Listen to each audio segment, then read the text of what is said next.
child have become totally parentless.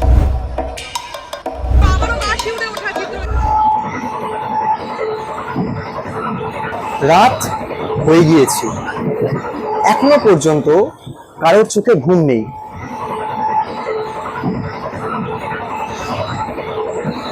সোমবার অর্থাৎ গতকাল সকালবেলা প্রতি সপ্তাহে যেমন কাঞ্চনজঙ্ঘা এক্সপ্রেস শিয়ালদার উদ্দেশ্যে রওনা দেয়, ঠিক সময় মতো রওনা দিয়েছিল, কিন্তু ফাঁসি দেওয়ায় যাওয়ার সময় হঠাৎই কাঞ্চনজঙ্ঘা দুর্ঘটনার কবলে পড়ে। কাঞ্চনজঙ্ঘা এক্সপ্রেসের পিছনে হঠাৎই মালগাড়ির ধাক্কা, যার ফলে লাইনচ্যুত হয়ে যায় দুটি বগি, জখম একাধিক, মৃত একাধিক।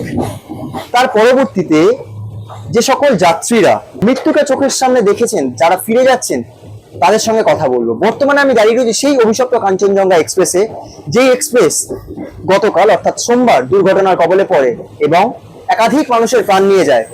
গত বছর মনে থাকবে জুন মাসে ঠিক এই সময়েই করমণ্ডল দুর্ঘটনা, যার ফলে প্রাণ গিয়েছিল প্রায় 300 থেকে 350 মানুষের।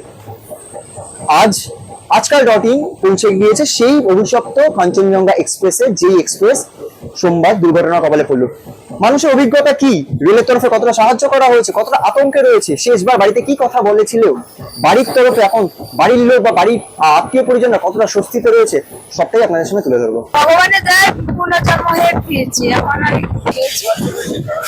জল বিস্কুট সব খাবারই দিয়েছে, কোনো অসুবিধা নেই, এদিক থেকে সাহায্য। কিন্তু আর ভালো আর লাগছে না, যখন বাড়ি যতক্ষণে যাবো সেইতে আছি। বাড়ি ফিরছি, এখন অনেকটা ভালো লাগছে কখন বাড়ি ফিরবো। খেলা ছিল, আমি টেবিল টেনিস খেলে শিলিগুড়িতে টেবিল টেনিস খেলা ছিল, এই টেবিল টেনিস খেলিয়ে নিয়ে বাড়ি ফিরছিলাম। অনেক সাহায্য পেয়েছি, সাহায্য তুলনা করা যায় না, অনেক কিছু দিয়েছে আমাদের। খাওয়া দাওয়া জল কোনো কিছুর অসুবিধা হয়নি আমাদের। তো মানে ঝাঁকুনি লাগলো জোরে জোরে 3বার, পরে দাঁড়ায় বললো, পরে পিছে তো দেখা গেল যে এরকম হয়ে আছে, মানে ভয় পেয়ে গেছিল আর কি, চেঁচায় উঠছে, পরে সঙ্গে সঙ্গে ধরলাম আমাদের। এখন তো খুবই সুস্থ, কিন্তু ভিতরে তো ভয় আছে। প্রথমবার ধাক্কাটা মেরেছিল তখন তো আমরা এতটুকু বুঝতে পারি। দ্বিতীয়বার যখন ধাক্কা মেরেছিল, বাচ্চাগুলোকে নিয়ে ওই সিটে বসেছিলাম, ওরা সামনের দিকে পড়ে যাচ্ছিল, তারপর ওদেরকে নিয়ে আমরা চিৎকার চেঁচামেচি শুরু করে দিলাম। তারপর তৃতীয়বার ধাক্কা যখন খেলাম, তখন ব্যাগপত্র নিয়ে সবাই আমরা নেমে গেলাম। ও তো খুব ভয় পেয়ে গেছিল, আর ও ছোট বাচ্চাটা তো একদম চিৎকার করে টাক ধরেছিল। এই রেল দুর্ঘটনাকে ঘিরে শুরু হয়ে গিয়েছে রাজনৈতিক চাপানুতর। একদিকে মুখ্যমন্ত্রী মমতা ব্যানার্জি যখন উত্তরবঙ্গ মেডিকেল কলেজে আসছিলেন, কলকাতা বিমানবন্দরে দাঁড়িয়ে তিনি বলেছিলেন রক্ষা কবচ যেটি তিনি তৈরি করেছিলেন, রক্ষা কবচ কোথায়?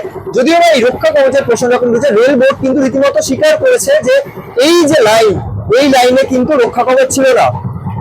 আবারও প্রশ্নের মুখে যাত্রী নিরাপত্তা।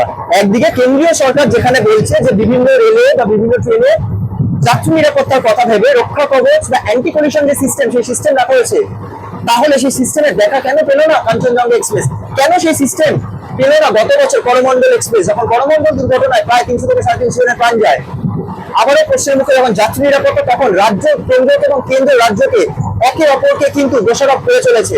কিন্তু আসলেই প্রশ্ন থেকে যাচ্ছে যে যাত্রী যাদের প্রাণ অঘরেই ঝরে যাচ্ছে, কার গাফিলতি এর পিছনে, তার উত্তর কিন্তু এখনো পর্যন্ত মেলেনি। ক্যামেরা কৌশিকের সঙ্গে তীর্থঙ্কর দাস, আজকাল.in।